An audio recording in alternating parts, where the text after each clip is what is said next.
ধর্মমন্ত্রী খবর পায়, কিন্তু আমাদের স্বরাষ্ট্রমন্ত্রী খবর পায় না। জিজ্ঞেস করলে বলে আমি এখন পটলের কথা বলবো, আমি এইসব কথা বলবো না। এই ধরনের এলোমেলো কথা আপনার বলে যাচ্ছে। আপনি যদি নির্বাচনের পরিবেশ নিয়ে কথা বলেন, সেই ক্ষেত্রে সবচেয়ে বেশি গুরুত্বপূর্ণ হচ্ছে আইন শৃঙ্খলা পরিস্থিতি।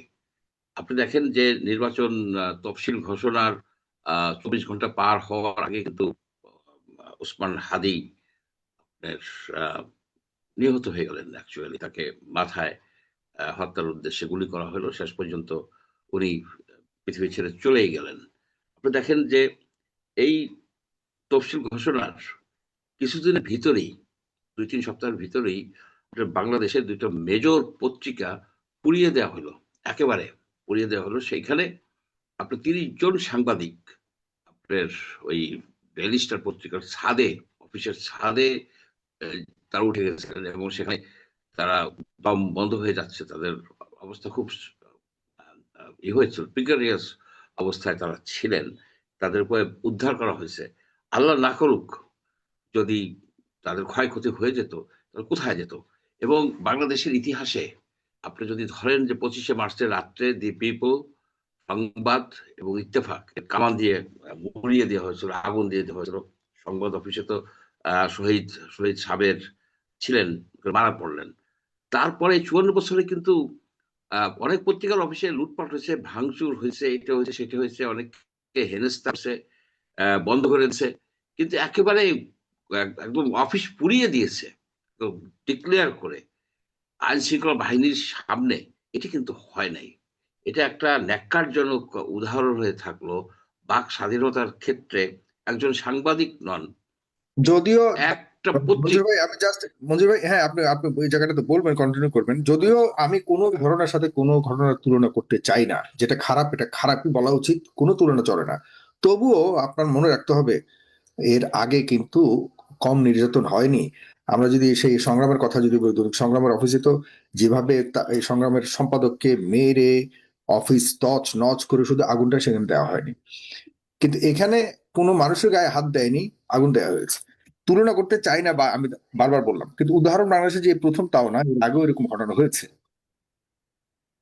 আপনি দেখেন সংগ্রামের যারা সাংবাদিক, সংবাদের যারা সাংবাদিক, সম্পাদক, কর্মচারীরা, তারা এসে কি প্রথম আলো এসে আগুন দিছে? এবং আমি তো ভিডিও হ্যাঁ। দেখছি, যারা আগুন দিছে এখানে, সেই সব হুম। লোক কি প্রথম আলো পড়ে? সেসব লোক কি ডেইলি স্টার পড়ে? এসব লোক হুজুকে আসছে, অথবা টাকা পয়সা দেওয়া হোক, বা এর পেছনে একটা শক্তি আছে। আমি নুরুল কবিরের যে বক্তব্যটা, এটা আমি দেখলাম।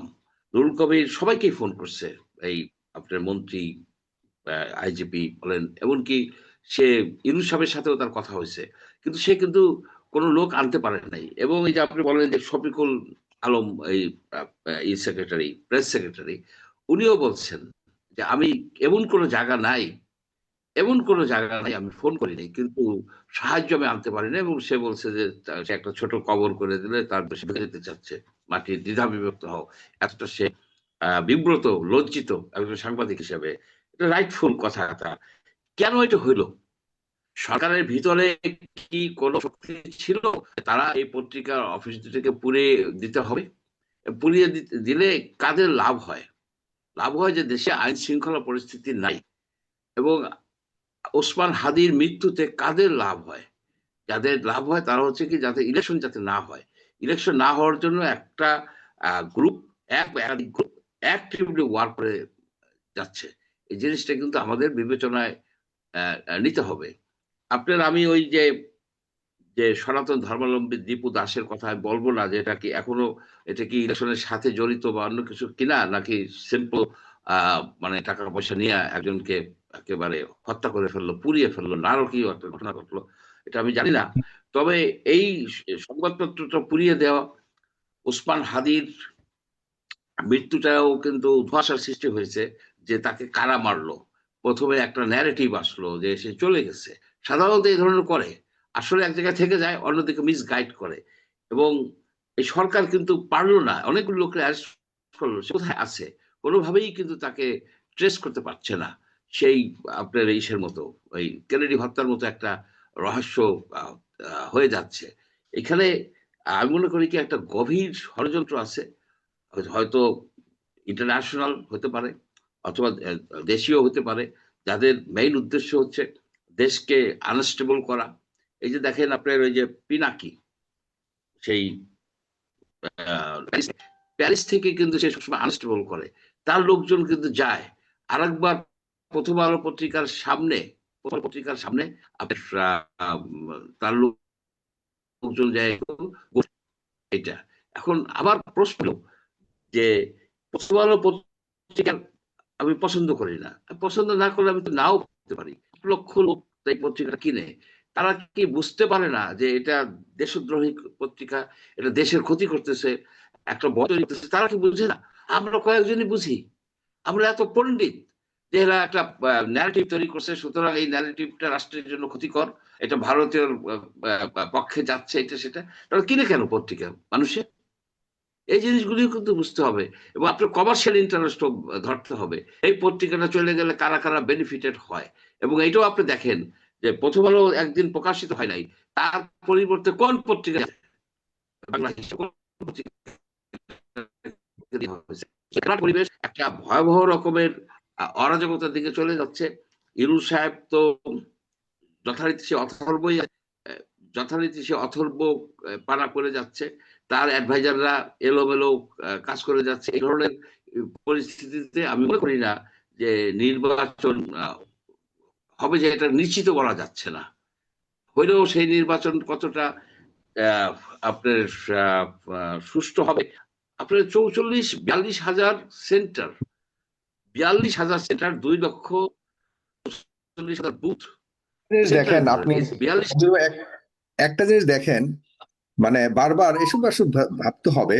আমি এই যখনই ঢুকি আপনার বিশেষ করে সোশ্যাল মিডিয়াতে, অন্য একটা পক্ষ যারা আপনারা যাদেরকে ইঙ্গিত করছেন যে যারা একটা মানে উচ্ছৃঙ্খল পরিবেশ তৈরি করে নির্বাচনকে অথবা দেশকে ব্যর্থ করবার জন্য চেষ্টা করে যাচ্ছে, তারা কিন্তু অলরেডি হাতে ব্যানার নিয়ে দাঁড়িয়ে গেছে, আন্তর্জাতিকভাবে দাঁড়িয়ে গেছে। উদীচিতে না, ছায়ানটে, এবং বড় বড় পত্রিকার অফিসে হামলা চলছে, জ্বালিয়ে দেওয়া হয়েছে। বাংলাদেশে বিশাল একটা অস্ত্র দিয়ে দেওয়া হয়েছে, কিন্তু এই অস্ত্র বাংলাদেশে এই মুহূর্তে দেওয়ার পেছনে কি পরিকল্পনা আছে, কারা এই পরিকল্পনা করছে, আর যারা এগুলি ঘটাচ্ছে করছে এসব জিনিসকে এই উস্কানিতে পা দিচ্ছে, তারা আসলে কতটুকু এইসব ব্যাপারে সচেতন, এটি একটি বড় প্রশ্ন।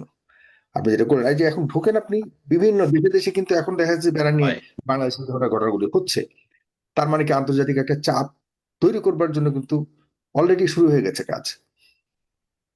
তো আপনি দেখেন যে প্রথম আলোতে যারা আগুন দিয়েছে, প্রথম আলোতে বা ডেইলি স্টারে যারা আগুন দিয়েছে, তারা কি অজানা লোক?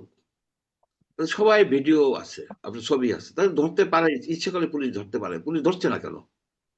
পুলিশ, হুম। আপনার কয়েকশো লোক এখানে ছিল, ধরে আয়না যদি আপনার রিমান্ডে নেয় এবং কঠিন ভাবে জিজ্ঞাসাবাদ করে, তাহলে তো বের বের হয়ে আসে। এখানে তারা এটা করছে না কেন? আপনি দেখেন যে 30 জন সাংবাদিক, ওই আগুন হুম। যদি না নিভেত এবং ওইখানে যদি তাদের রক্ষা করে না আনতো, তাহলে আজকে 30 জন সাংবাদিক যদি মারা যেত, তো বাংলাদেশের আহ, মানে সারা পৃথিবীর কাছে বাংলাদেশ কিভাবে মুখ দেখাতে পারতো? এই জিনিস কি এরা চিন্তা করে? এত আগুন নিয়ে খেলছে যারা এইসব কাজ করতেছে, তারা যা কিছুই হোক, তারা বাংলাদেশের বন্ধু না, তারা বাংলাদেশকে অস্থিতিশীল করতে চায়, বাংলাদেশকে একটা জঙ্গলি রাষ্ট্রে পরিণত করতে চায়। এইখানে যে একটা সুশৃঙ্খল একটা নির্বাচন হবে, একটা সরকার আসবে, হবে, মানুষজন আবার ব্যবসা বাণিজ্যের দিকে নজর দিবে, ঠিকঠাক মতো চলতে পারবে, সেই দিকে কিন্তু যাচ্ছে না দেশটা। দেশটা এলোমেলো হয়ে যাচ্ছে।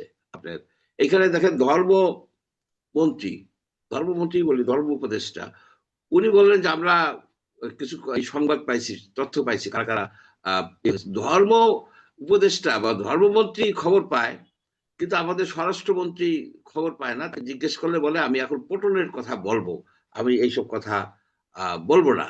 এই ধরনের এলোমেলো কথা আপনার বলে যাচ্ছে। সুতরাং আমি এই যে খুব যে আশাবাদী এই নির্বাচন নিয়ে, গণতন্ত্রের যে এটা ট্রানজিশনটা যে স্মুথ হবে, আমাদের গণতন্ত্রের উত্তরণ যে একটা মানে সুশৃঙ্খল হবে, সেটা ধারণা করা, সেটা আশা করা একটু বেশি হয়ে যায়।